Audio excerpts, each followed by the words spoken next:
NCP സംസ്ഥാന committee ഇന്ന് എറണാകുളത്ത് നടക്കും. യോഗം മന്ത്രി AK ശശീന്ദ്രൻ വിഭാഗം ബഹിഷ്കരിക്കും. സംസ്ഥാന പ്രസിഡന്റ് PC ചാക്കോ വിളിച്ച യോഗമാണ് ബഹിഷ്കരിക്കുക. മഹേഷ് ചന്ദ്രൻ ചേരുന്നു തിരുവനന്തപുരത്ത് നിന്ന്. മഹേഷ്, NCP മന്ത്രിയെയും പാർലമെന്ററി പാർട്ടി നേതാവിനെയും ഒക്കെ ഒഴിവാക്കിയുള്ള യോഗമാണ്. കടുത്ത ഭിന്നത നിലനിൽക്കുകയാണ് NCPയിൽ.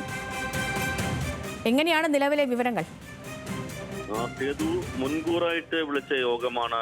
കഴിഞ്ഞ മാസം 29-ാം തീയതിയാണ് NCP സംസ്ഥാന പ്രസിഡന്റ് PC ചാക്കോ മുതിർന്ന സംസ്ഥാന ഭാരവാഹികളുടെ യോഗം സംസ്ഥാന കമ്മിറ്റി ഓഫീസിൽ എറണാകുളത്ത് ചേരുമെന്ന് അറിയിച്ചിരുന്നത്. അത് ഇന്ന് രാവിലെ 11 മണിക്കാണ് യോഗം തീരുമാനിച്ചിരുന്നത്. ആ യോഗത്തിലേക്ക് മുതിർന്ന നേതാക്കളെ എല്ലാം തന്നെ വിളിച്ചിരുന്നു. അതിലാരെയും മാറ്റി നിർത്തിയല്ല, എല്ലാവരെയും വിളിക്കുകയും ചെയ്തിരുന്നു. പക്ഷേ ഈ യോഗത്തിൽ പങ്കെടുക്കേണ്ടതില്ല എന്ന് ശശീന്ദ്രൻ വിഭാഗം തീരുമാനിച്ചു. മന്ത്രി AK ശശീന്ദ്രനെ പിന്തുണയ്ക്കുന്ന NCP വിഭാഗം ഈ യോഗം പൂർണ്ണമായും ബഹിഷ്കരിക്കാനാണ് തീരുമാനിച്ചിരിക്കുന്നത്. അങ്ങനെ NCPയിലെ തർക്കം തുടരുകയാണ്.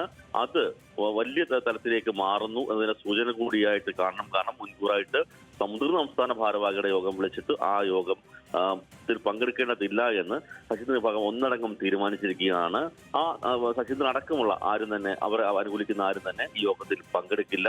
PC ചാക്കോയുടെ അപ്രമാദിത്വം അംഗീകരിക്കാൻ കഴിയില്ല എന്ന ഉറച്ച നിലപാടിലേക്ക് ശശീന്ദ്രൻ വിഭാഗം നീങ്ങുകയാണ് എന്നതിൽ നിന്ന് മനസ്സിലാക്കാൻ കഴിയും. ചെയ്തു മഹേഷ്, ഇതിപ്പോ ഈ NCP PC ചാക്കോ വിഭാഗം ഈ നേതാക്കളെല്ലാം യോഗത്തിലേക്ക് എത്തുന്നുണ്ടോ? NCPയിൽ PC ചാക്കോയെ അനുകൂലിക്കുന്നവർ മാത്രമായിരിക്കും യോഗത്തിൽ പങ്കെടുക്കുക. ശശീന്ദ്രനെ അനുകൂലിക്കുന്ന ആരും തന്നെ യോഗത്തിൽ പങ്കെടുക്കേണ്ടതില്ല എന്ന തീരുമാനം ആ വിഭാഗം കൈക്കൊള്ളുകയും ചെയ്തിരുന്നു.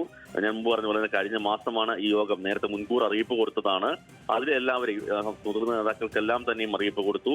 അവർക്കെല്ലാം തന്നെയും വാട്സാപ്പിലും അല്ലാതെയുമൊക്കെയായി ഇതിന്റെ ക്ഷണം അറിയിക്കുകയും കമ്മിറ്റി ചേരുന്ന വിവരം അറിയിക്കുകയും ചെയ്തിരുന്നു. അങ്ങനെ പ്രധാനപ്പെട്ട ഒരു നിർണായകമായ യോഗമാണ് എന്ന തരത്തിലേക്കുള്ള സൂചനകൾ നൽകി. എന്നാൽ ആ യോഗത്തിൽ പങ്കെടുക്കേണ്ടതില്ല എന്ന തീരുമാനം ശശീന്ദ്രൻ വിഭാഗം കൈക്കൊള്ളുന്നതിന് കാരണം PC ചാക്കോയുടെ നിലപാടുള്ള തൃപ്തിയാണ്. PC ചാക്കോയെ സംസ്ഥാന പ്രസിഡന്റ് സ്ഥാനത്ത് നിന്ന് മാറ്റിയേ പറ്റൂ. മന്ത്രി സ്ഥാനത്ത് നിന്ന് ശശീന്ദ്രനെ മാറ്റാൻ നടക്കുന്ന നീക്കങ്ങൾ ഇപ്പോഴും തുടരുന്നു. തുടർന്നതിൽ കടുത്ത അസംതൃപ്തി ശശീന്ദ്രനെ അനുകൂലിക്കുന്നവർക്കുണ്ട്. അതുകൊണ്ട് തന്നെ ശശീന്ദ്രനാണ് NCPയുടെ നേതാവ്, അല്ലാതെ PC ചാക്കോ അല്ല എന്ന നിലപാടിലേക്ക് അവർ നീങ്ങുകയും ചെയ്യുകയാണ്. ശരി മഹേഷ്.